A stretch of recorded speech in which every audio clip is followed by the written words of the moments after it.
Hello बच्चों, स्वागत है आप सभी का इरफान सर 79 यूट्यूब चैनल पर। बच्चों, आज की जो क्लास है वो 2025-26 की पहली क्लास रहने वाली है। और इस 2025-26 की पहली क्लास के अंदर हम यहाँ पर जो कक्षा 10वीं का हम पाठ्यक्रम के बारे में डिस्कशन करने वाले हैं कि जो कक्षा 10वीं है उसका पाठ्यक्रम क्या रहने वाला है। तो बच्चों, सबसे पहले हम यहाँ पर जो पाठ्यक्रम है वो हम गणित का पाठ्यक्रम देखने वाले हैं कि गणित का पाठ्यक्रम क्या रहने वाला है। ठीक है, क्योंकि यहीं से हमारा आधार बनेगा आगे, हमारा जो पाठ्यक्रम है यहाँ से हमारी रणनीति बनेगी कैसे हमें आगे बढ़ना है। इसी के साथ बच्चों मैं आपको बता दूं कि हमारे इकरा ट्यूशन सेंटर पर ठीक है ऑफलाइन जो क्लासेज है 10th क्लास की वो ना स्टार्ट हो चुकी है, रेगुलर क्लासेज स्टार्ट हो चुकी है। अगर आप जो कोई बच्चा अगर मान लो अपने सब्जेक्ट को और अच्छा करना चाह रहा है ना, तो वो बच्चा यहाँ पर अपने ट्यूशन सेंटर ज्वाइन कर सकता है। ठीक है बच्चों, तो सबसे पहले हम यहाँ पर पाठ्यक्रम की चर्चा करते हैं। तो कक्षा 10वीं का जो 2025-26 का जो पाठ्यक्रम है उसके अंदर हम गणित का पाठ्यक्रम देखने वाले हैं। तो पहले आप सभी ध्यान रखो कि आपका जो प्रश्न पत्र आता है, ठीक है बच्चों, जो आपका प्रश्न पत्र आता है वो आपका यहाँ पर बोर्ड एग्जाम के अंदर 80 नंबर का आता है। ठीक है, 80 अंक का आता है। इसी के साथ में जो 20 नंबर है वो आपके यहाँ पर स्कूल से भेजे जाते हैं या आपकी साल भर की परफॉर्मेंस के आधार पर भेजे जाते हैं। कुल मिला के आपका टोटल जो अंक होते हैं वो 100 अंक का पेपर हो जाता है। इसी प्रकार से समझ गए। तो ये 20 नंबर अचीव करने के लिए आपको स्कूल के अंदर अच्छे परफॉर्मेंस करनी है। ठीक है, और अगर आप स्कूल के अंदर अच्छी परफॉर्मेंस करोगे, हर टेस्ट के अंदर अच्छे नंबर लेकर के आओगे, ठीक है, हर विषय को सही तरीके से समझोगे, तो आप यहाँ पर ये आपके 80 नंबर भी ऑटोमेटिक क्या हो जाएंगे, कवर हो जाएंगे। क्योंकि आपके जो 20 के टर्म एग्जाम होते हैं वो लिए जाते हैं तो हर 3 या 4 चैप्टर के अकॉर्डिंग लिए जाते हैं। और वो 4 चैप्टर 5 चैप्टर आप क्लियर करते करते आपकी यहाँ पर 20 अंक की परफॉर्मेंस के साथ साथ आपकी 80 अंक की भी तैयारी हो जाती है। तो देखो बेटा, सबसे पहले हम गणित के पाठ्यक्रम की बात करें तो आपका गणित के पाठ्यक्रम में टोटल जो चैप्टर है, ठीक है, ये जो चैप्टर है टोटल वो आपके यहाँ पर 14 चैप्टर है। ये आप सभी को ध्यान रखना है कि हमारे टोटल 14 कितने चैप्टर हैं, 14 चैप्टर है। और आपका यहाँ पर जो चैप्टर नंबर 1 है, ठीक है, उसका नाम है वास्तविक संख्याएं। ठीक है, इनका नाम है वास्तविक संख्याएं।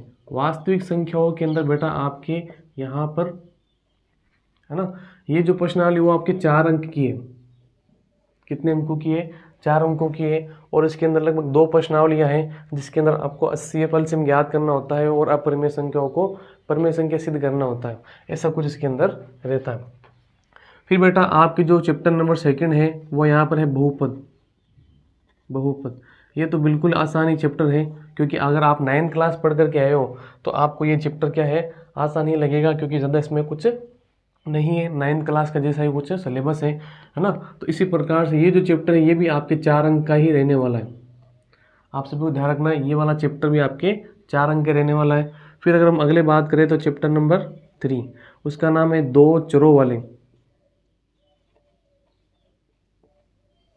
2 चरों वाले रैखिक समीकरण युग्म। तो 2 चरों वाले रैखिक समीकरण आपको समझने होंगे इसके अंदर। अब 9th क्लास के अंदर आपने इसके बारे में पढ़ा होगा, 9th क्लास के अंदर आपने ग्राफ वगैरह देखा होगा इस प्रकार से। ये जो ग्राफ है, ठीक है, उसके अंदर आपने यहाँ पर 1 चर वाले देखे होंगे, है ना। लेकिन इसके अंदर यहाँ पर ऐसे 2,3 है ना, ये चतुर्थांश से पहला, ये दूसरा, ठीक है, ये तीसरा और ये चौथा। तो इस प्रकार से यहाँ पर इस वाले चैप्टर के अंदर रहने वाले हैं। तो आप सभी को ये ध्यान रखना है कि हमारा 3rd चैप्टर इस प्रकार का, और ये जो 3rd चैप्टर है वो भी आपके 4 अंक का ही है, ये भी आपके 4 नंबर का ही है। ये अगला जो चैप्टर रहने वाला है वो है आपके यहाँ पर चैप्टर नंबर 4। ठीक है, जो चैप्टर नंबर 4 रहेगा वो है यहाँ पर द्विघात समीकरण। कौन सा है, द्विघात समीकरण, द्विघात समीकरण। ठीक है, तो यहाँ पर द्विघात समीकरण जो है उसके अंदर हम यहाँ पर क्या करते हैं, ये चैप्टर इस चैप्टर के जैसे ही है ना। यहाँ पर हम क्या करते हैं, कुछ दैनिक समस्याएं भी सॉल्व करते हैं इस द्विघात समीकरण के चैप्टर के अंदर। और इसके अंदर लगभग आपके 3 प्रश्नावलियाँ हैं, 4.1, 4.2 और 4.3। ये 3 प्रश्नावलियाँ कुछ आपके काट छाट करके संशोधन करके बनाई गई प्रश्नावलियाँ। तो ये भी आपके 4 अंकों की हैं। चलो, तो यहाँ पर द्विघात समीकरण में आपको बता दूँ इस प्रकार से होता है, जैसे मान लो अपने 2x² प्लस यहाँ पर 7x प्लस इधर मान लो ये 7 हो गए, बराबर में 0 नहीं आएगा इसके अंदर। इस प्रकार का समीकरण होता है। और इसके अंदर एक विधि आती है अभाज्य गुणनखंड विधि। उस अभाज्य गुणनखंड विधि से इसको सोल्व करना होता है। अभाज्य गुणनखंड विधि आती है हमारे पास में, और इसके अंदर एक श्रीधर आचार्य सूत्र भी आता है। श्रीधर आचार्य का सूत्र आता है, वो हमें यहाँ पर लगा करके इन सब चीज़ों को x का मान इसमें से निकालना होता है, और साथ ही साथ इसके समीकरण भी बनाने होते हैं। अगला देखो बेटा, जो पांचवी प्रश्नावली है वो है समांतर श्रेणी। पांचवी प्रश्नावली कौन सी बेटा? समांतर श्रेणी है। तो समांतर श्रेणी के अंदर बेटा यहाँ पर क्या होता है कि देखो समांतर और श्रेणी, ठीक है, वैसे तो इसका नाम समांतर श्रेणी है, ठीक है, समांतर श्रेणी मतलब यहाँ पर हम क्या देख रहे होते हैं, जो भी संख्या होती है उनका एक पैटर्न हमें देखने को मिलता है। जैसे मान लो 2, 4, 6, 8, 10, है ना, ये पैटर्न होता है। इस पैटर्न के अकॉर्डिंग हमें यहाँ पर इसके अगले वाला पद निकालना होता है। जैसे 50वां पद क्या होगा, है ना, इसके पहले वाला पद क्या होगा। जैसे मान लो ये पहला पद हो गया हमारे पास, इनके बीच में अंतर कितने का चल रहा है वगैरह हम यहाँ पर इस चैप्टर के अंदर करते हैं। और ये भी प्रश्नावली जो है उसके अंदर आपके 5.1, 5.2 और 5.3 रहती हैं। और ये जो प्रश्नावली इसके अंक हैं वो अंक मैं आपको बता दूं कि आपकी ये 6 अंकों की प्रश्नावली रहने वाली है। तो बच्चों अगर आप यहाँ पर रेगुलर क्लासेस अगर ज्वाइन करते हो तो आपके इन सभी चैप्टर्स के अंदर आपको बहुत अच्छी तरीके से रिवीजन भी हो जाएगा, कहीं पर दिक्कत भी नहीं आएगी आपके, है ना।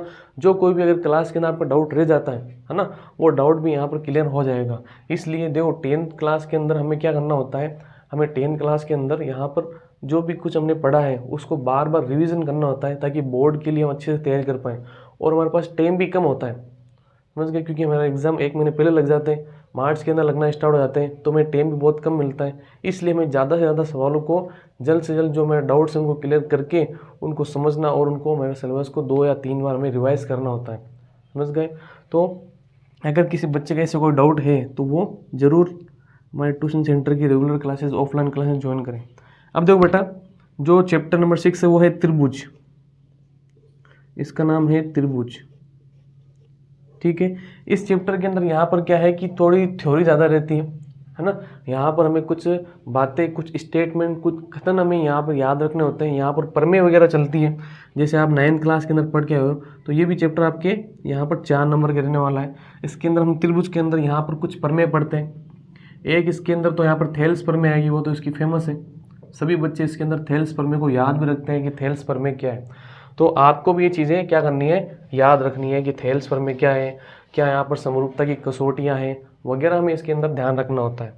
और जो 7वां नंबर चैप्टर है, चैप्टर नंबर 7, उसका नाम है निर्देशांक ज्यामिति। इसका नाम है निर्देशांक ज्यामिति। ये तो बहुत अच्छी प्रश्नावली है, ठीक है, और इसके अंदर आप नंबर भी आसानी से लेके आ सकते हो। और ये जो प्रश्नावली है वो यहाँ पर 7 अंकों की रहने वाली है। बहुत ही अच्छी प्रश्नावली है ना, क्योंकि इसके अंदर 7.1 और 7.2 ही रहती है, तो ज़्यादा बच्चों को ये हार्ड लगती नहीं है। इसके अंदर होता क्या है मैं आपको भी बता देता हूँ थोड़ा बहुत। जैसे मान लो हमारे पास इसके अंदर ये निर्देशांक है, ठीक है।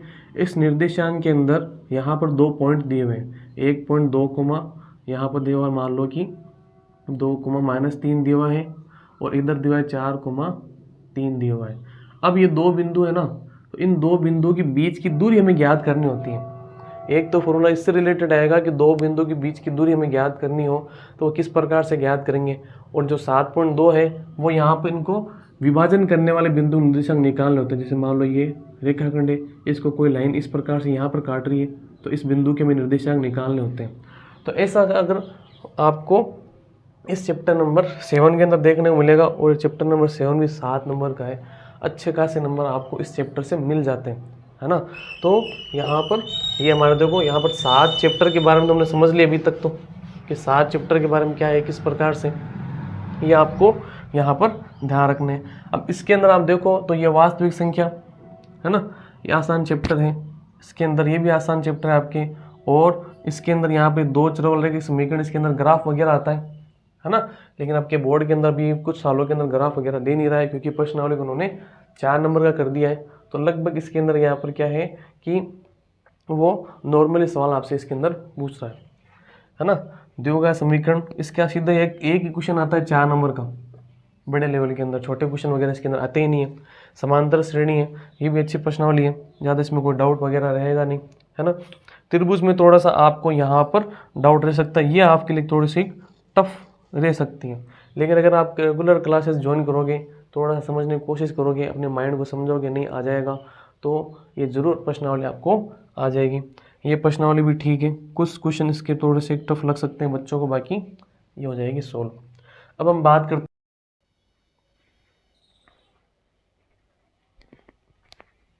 अब देखो बेटा हमारे पास यहाँ पर चैप्टर नंबर 13 है ना, त्रिकोणमिति अनुप्रयोग दैनिक जीवन में आने वाले प्रश्न सवाल है।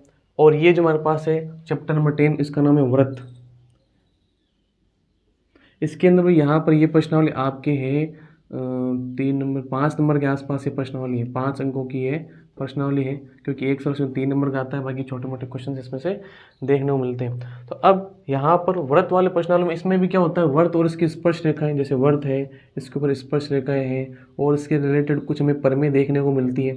ये आप सभी को क्या करना है, ध्यान रखना है कि व्रत है, व्रत पे स्पष्ट रेखा कितनी खींची जा सकती है, कुछ स्टेटमेंट वगैरह इसके अंदर रिक्त स्थान वगैरह इसमें पूछे जाते हैं, ये आपको ध्यान रखना है। इसमें परमें वगैरह आती पर्सनली, यहाँ पर 10.1 और 10.2 ही है इसके अंदर। फिर अगर हम बात करें यहाँ पर 11 प्रश्नावली की, तो यहाँ पर ये है वृत्तों से संबंधित क्षेत्रफल, वृत्तों से संबंधित क्षेत्रफल। अब वृत्तों से संबंधित क्षेत्रफल कौन से होते हैं, ये भी आपको थोड़ा ध्यान रखना है कि वृत्तों से संबंधित क्षेत्रफल कौन से होते हैं। तो वृत्तों से संबंधित क्षेत्रफल मतलब आपने 9th क्लास के अंदर वृत्त पढ़ा, वृत्त का फॉर्मूला पढ़ा, पाई आर स्क्वायर, पढ़ा कि नहीं पढ़ा, पढ़ा ना ये चीज़ें। तो यहाँ पर पाई आर स्क्वायर पढ़ा, लेकिन वहाँ पर आपने पाई आर स्क्वायर वगैरह सोल्व किया, लेकिन इसके अंदर क्या है, यहाँ पर हम वृत्त को तोड़ेंगे, वृत्त को तोड़ करके यहाँ पर वृत्त का कुछ पार्ट्स हैं, उस पार्ट्स का हमें क्षेत्रफल निकालना। जैसे मान लो कोई केक का पीस होता है ना, उसका क्षेत्रफल कितना होगा, इस प्रकार से हमें ये निकालना होता है। तो ये इधर हमारे पास में निकलेगा। तो ये हमारे पास जैसे मान लो त्रिज्या खंड हो गया, इतने वाला जो हिस्सा दिख रहा है वो हमारे पास वृत्तखंड हो गया, ये हमें यहाँ पर निकालना होता है। तो बच्चों ये हमारे वृत्त से संबंधित क्षेत्रफल इसके हमें सवाल करने होते हैं। 12वां जो चैप्टर है वो यहाँ पर, वो भी आपके 9th क्लास से ही जुड़ा हुआ है ना। ये भी यहाँ पर 4 से 5 अंकों का रहने वाला है ना। अब 12वां जो चैप्टर है वो यहाँ पर ठोस, ठीक है, ठोस जो यहाँ पर ठोस आकारों का, जो ठोस आकार हैं, ठीक है, उनका क्षेत्रफल,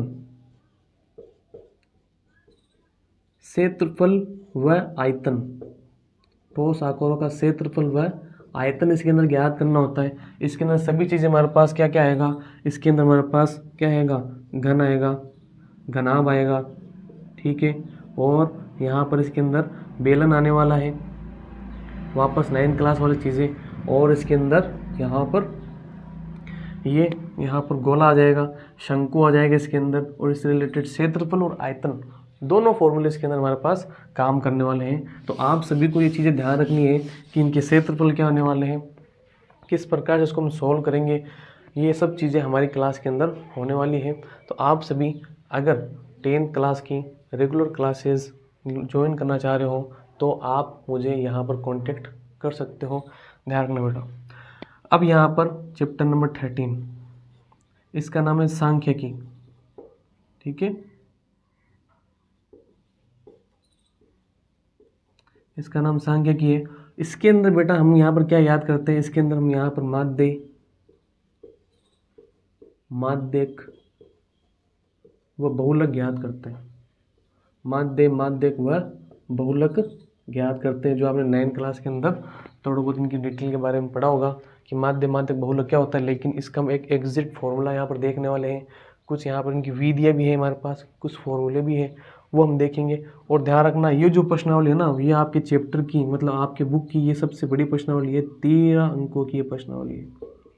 कितने अंकों की, 13 अंकों की प्रश्नावली रहने वाली है। तो इतना आप सभी को ध्यान रखना है कि सांख्यिकी चैप्टर आपके 1 अंक का क्वेश्चन भी, 2 अंक का क्वेश्चन भी, 3 अंक का क्वेश्चन भी और 4 अंक का क्वेश्चन भी यहाँ तक कि इसके अंदर बनता है। तो ये प्रश्नावली आपके लिए बहुत इंपॉर्टेंट रहने वाली है। लास्ट एंड फाइनल प्रश्नावली जो है बेटा वो आपकी है यहाँ पर प्रायिकता, प्रायिकता वाले प्रश्नावली। प्रायिकता इसके अंदर हम संभावना निकालते हैं, है ना। ये आपके 4 अंकों की रहने वाली बहुत आसान प्रश्नावली है, एक ही प्रश्नावली है। 25 से 26 क्वेश्चन इसके अंदर है और कुछ एग्जाम्पल्स हैं, है ना, और 1-2 फॉर्मूले हैं और कुछ स्टेटमेंट्स हैं। अगर वो क्लियर हो गए आपके, है ना, तो आसानी से आप इसके अंदर 4 अंक ले सकते हो। समझ गए बेटा। तो ये पाठ्यक्रम आपका था 10 क्लास के 2025-26 के लिए, गणित के लिए, है ना। तो आप इन सभी को एक बार दिमाग के अंदर बिठाएं कि यहाँ पर हमारे 14 चैप्टर हैं।